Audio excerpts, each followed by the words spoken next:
Okay. So these are not vocab words, but they are notes that we are adding. We've actually talked about both of these things before. Both of the things we're going to talk about today are examples of figurative language. And we have talked about them before, but we're going to talk about them again. So this lesson should bring back something you already know. Yes, Mason, quickly. You have to write number 9. No, so you're not going to write numbers because these are just notes. They are words that we're going to define, but they're not vocab words. So, Michaela, you won't have vocab cards because these are just notes. So, the first thing we're going to talk about is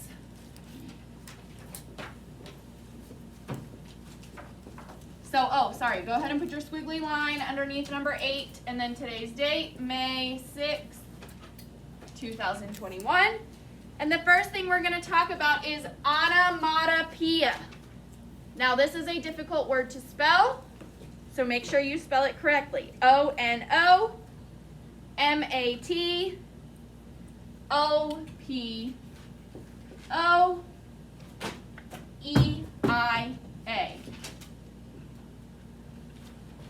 O-N-O-M-A-T-O-P-O-E-I-A.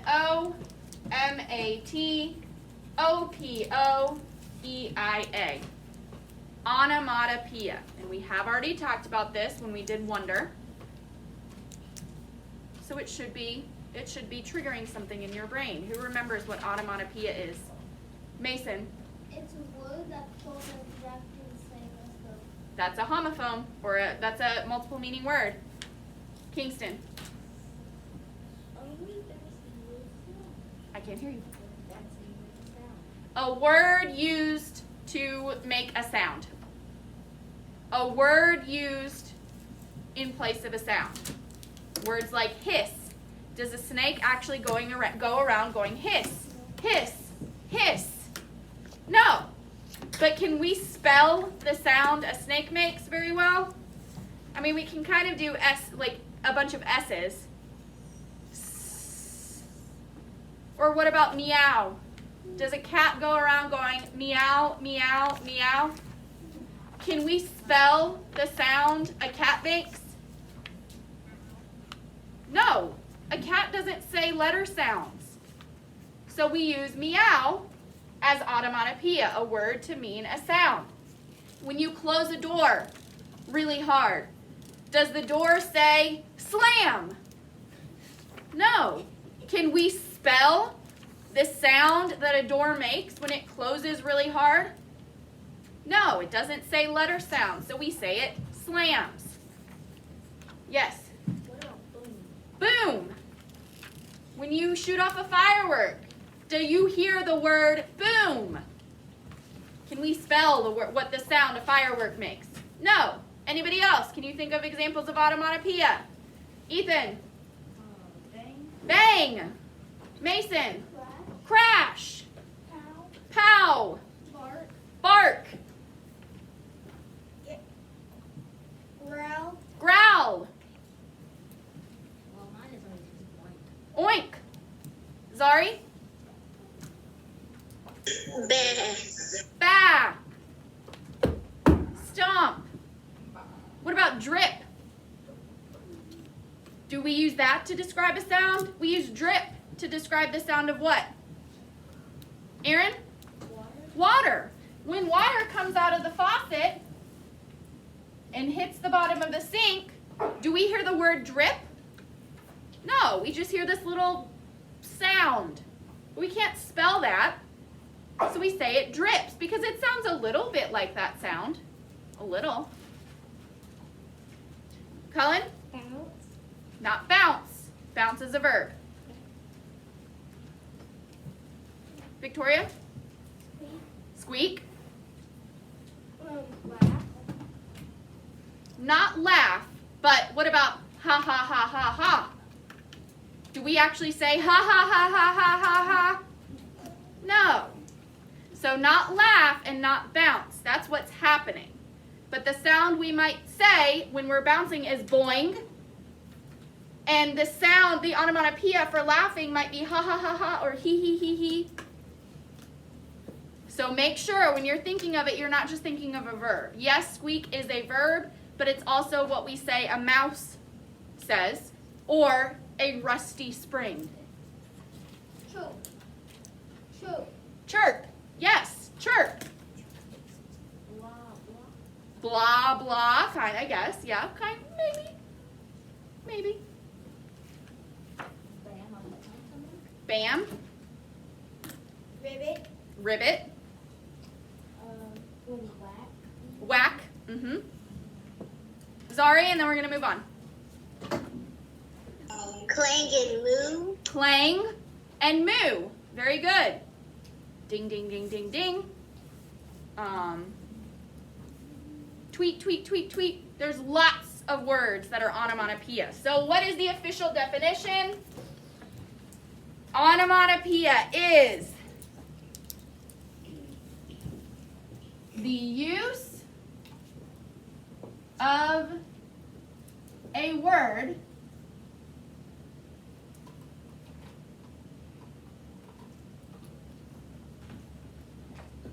to imitate a sound. For example, we'll just write a couple of your examples. Hiss, bang, stomp, and ribbit.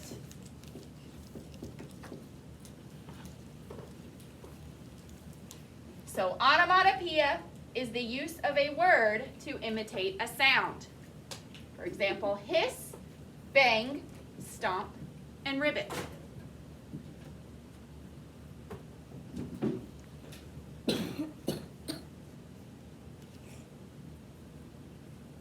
So, if I did this, what word would you use to describe that sound? If you went home and said, Miss Folis, the board today, what would you say? Victoria? Bang. Bang or Bang. banged. Yeah. Before you said like as far as the door, I was gonna say the board. I was gonna say like boom. Boom. Very good. Slap. Bam. I don't know, anything. Pow. Whack. Lots of different things. Okay, so the other figurative language that we have already talked about is a simile. Simile, not smile. Don't forget this first I. S-I-M-I-L-E. Simile. Who remembers what a simile does? Why are you calling out? Zari, what does a simile do? Compares two things, two different things. That is, but there's more to it. Compares two things.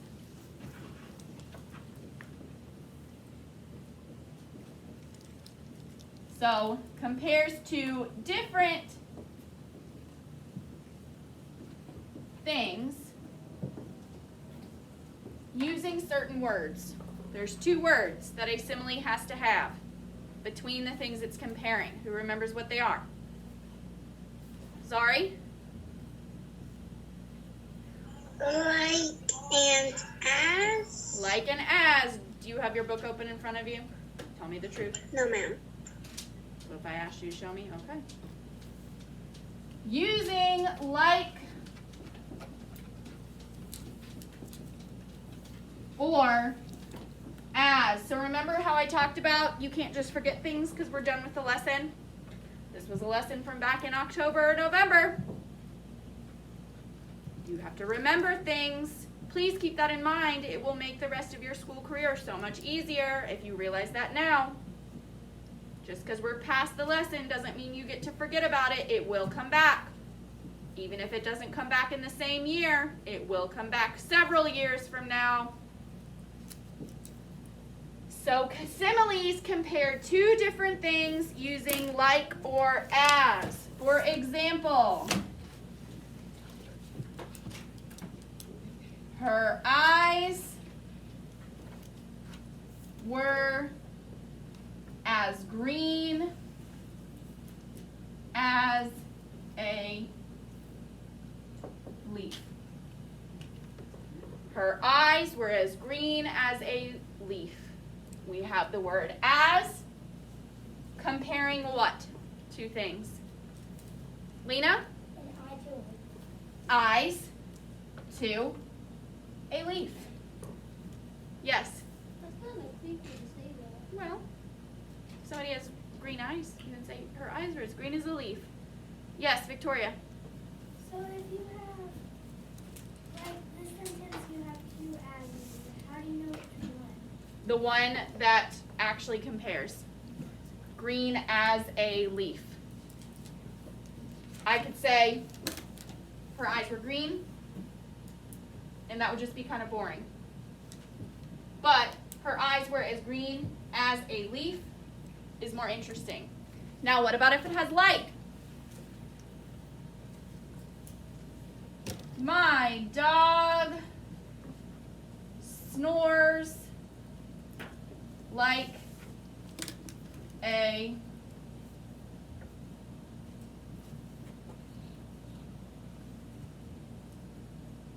train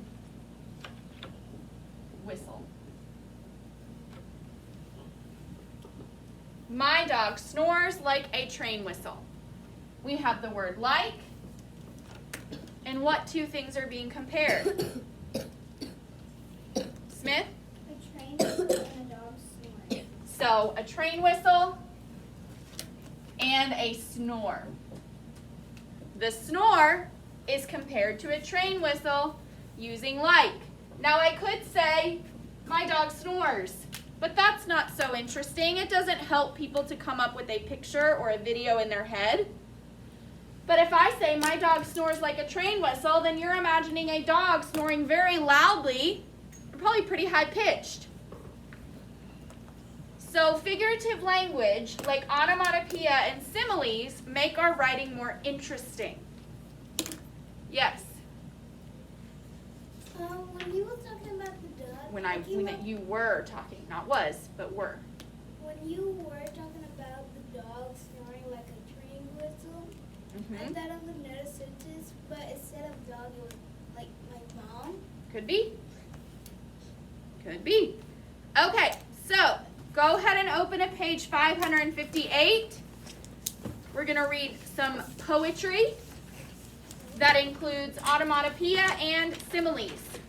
And then you're going to have independent practice where you have a poem and you have to pick out the simile and the onomatopoeia and you have to write a little bit about it.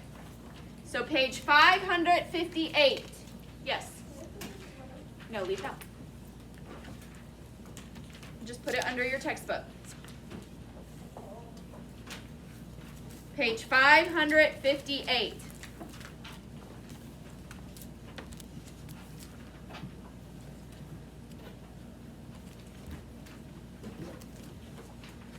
Page 558.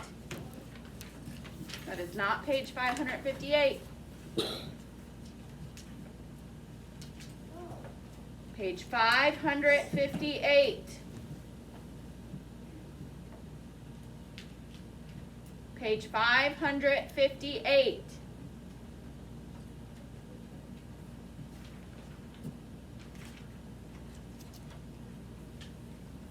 Page 558. Okay, what type of poem are we reading today, Michaela? Loudly. Free versus poem. Free verse. There's no S at the end, so don't add it. Free verse poems. Free verse poems do not have to follow rhymes.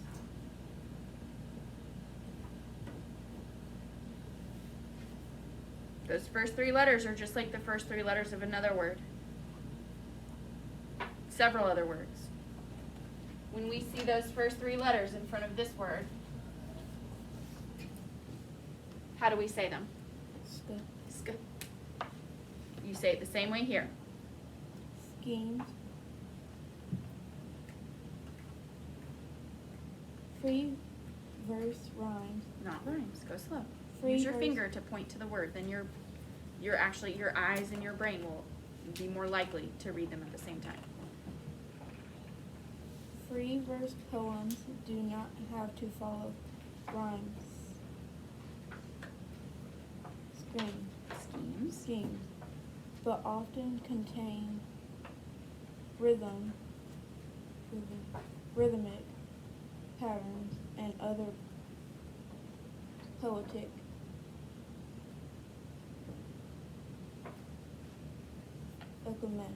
elements. So, free verse poems don't actually necessarily rhyme. So, do all poems have to rhyme? No. But they do have other patterns, and they do use things like figurative language. So, even though we're going to read this and we're not really going to hear too much rhyming, there will be other things that will help us to read it in the way that you read a poem. I'm going to read the poem so that you can hear that rhythmic pattern. So, follow along as I read. We're going to read the whole thing, and then we're going to go back and find examples of these figurative language. I love the look of words. Popcorn leaps, popping from the floor of a hot black skillet and into my mouth. Black words leap, snapping from the white page, rushing into my eyes, sliding into my brain, which gobbles them the way my tongue and teeth chomp the buttered popcorn. When I have stopped reading, ideas from the words stay stuck in my mind like the sweet smell of butter perfuming my fingers long after the popcorn is finished. I love the book and the look of words, the weight of ideas that popped into my mind. I love the tracks of new thinking in my mind. And that is a poem by Maya Angelou. So, now let's look back and let's find examples of our figurative language. Look at the first couple lines of the poem.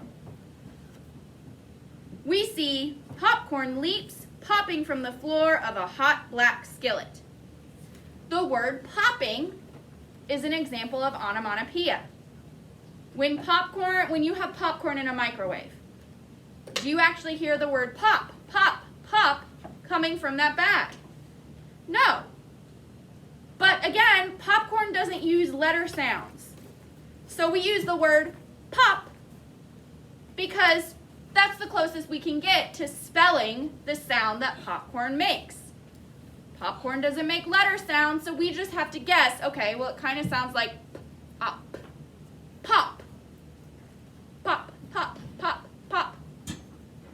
So that is an example of onomatopoeia.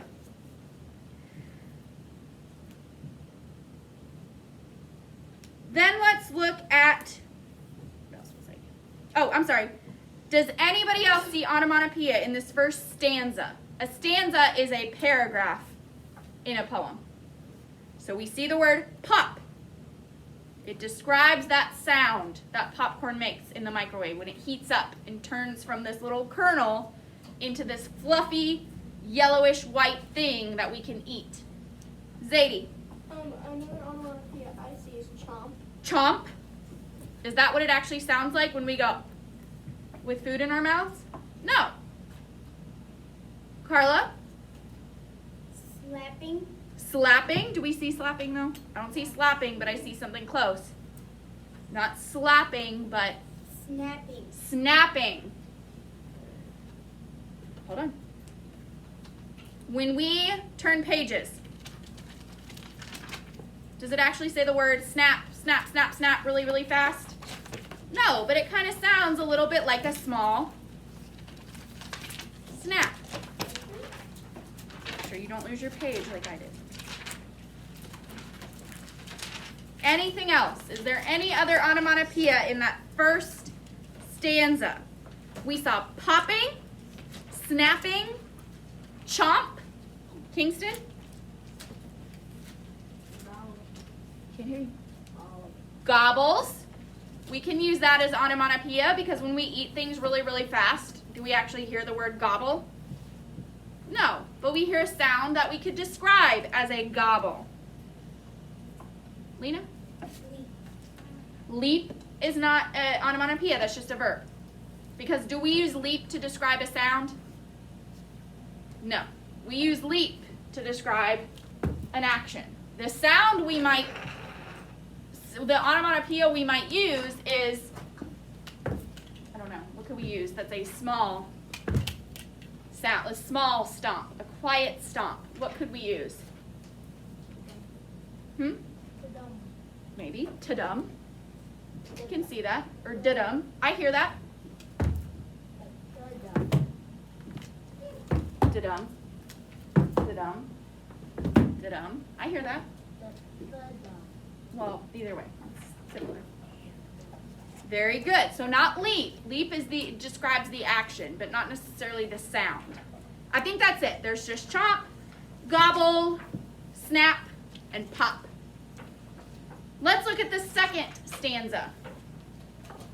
Remember, a stanza is a paragraph in a poem, or a prayer, or a song. We call those little individual blocks of text when we're talking about poems, or songs, or prayers, stanzas, not paragraphs. We see a simile kind of in the middle. It says, ideas from the words stay stuck in my mind like the sweet smell of butter perfuming my fingers long after the popcorn is finished. We see the word like. Who can tell me what two things are being compared using the word like? Zari.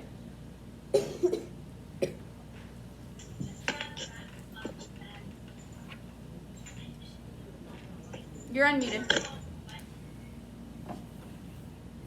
You're unmuted. Well, now you're muted. You muted yourself and you were already unmuted.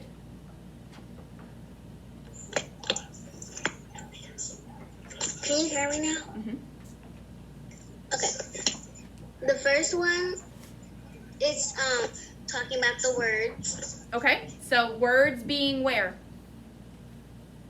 Oh, you muted yourself again. Stuck in her head. So words being stuck in your head is compared to what? This is like, it's comparing it to the sweet smell of butter perfuming on her fingers. So think about after you eat popcorn, especially movie theater popcorn that's real buttery. Your hands still kind of smell like it for a little bit until you wash them. They still smell like the butter. So that smell of the butter sticks around even after you're done, just like the way words from stories stick in the poet's head after she reads them.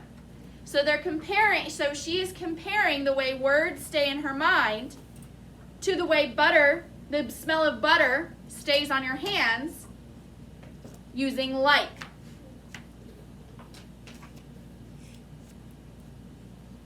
Let's see, does anybody see any other? I think that might be the only simile in this story. Yes, that's the only simile in this story. So, onomatopoeia and similes are both ways to make your writing more interesting. Imagine this poem without any onomatopoeia or any simile. What would it be about? Zari? Reading a book. Reading a book. Words. Reading a book. And is it really that interesting to read about someone reading a book?